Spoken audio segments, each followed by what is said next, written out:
In this video, I'm just going to quickly introduce how to go about doing the readings and the video watching in the course, and then introduce the material for the first lot of course content.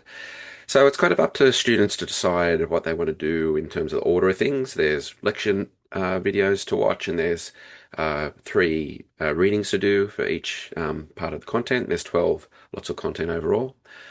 I would suggest that you watch the videos first and then do the readings. I think the way that I've put the videos together is to kind of help introduce what's in the reading, and then be able to kind of provide you with the basics, I think, to then look at the readings, some of which are journal articles and some of which have conceptual material in them that kind of you'll already get the gist of by listening to the talks. But it's totally up to you how you do that. Throughout the different content, as I said, there's 12 different pieces of content broken up into three videos. Some of the videos are just me talking, but most of the videos are me having a conversation with a researcher around the world, a lot of Australians and a lot of people in the UK, about their research that's in this area. So hopefully that breaks up just my kind of monotonous voice prattling on all semester.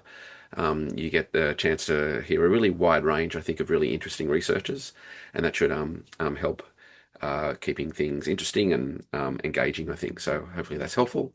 But you'll see in those different kind of smaller videos, there's different styles of them. Sometimes I'm talking to someone about their broader work across, multiple projects.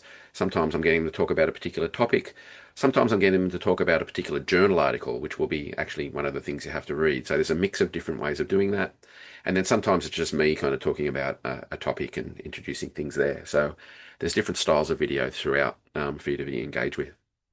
In terms of the three videos in this topic, the first one's just a really broad introduction to the topic, consumption technology in everyday life. You will see that I've changed the course, where previously the course was about kind of material consumption, and buying things and the tourist gaze and going to malls and stuff like that. Where in this course, very much looking at algorithms, AI, and assemblage. So I've kind of moved the course away from the material more to the digital. And so in the second part, I'll kind of talk about how I'm doing that, using the kind of suitcase concept of the algorithm AI data assemblage. And then in the third part, we talk to the wonderful Dan Angus, who will help us understand some of the key concepts and aspects of what the topic and what the course in general is about.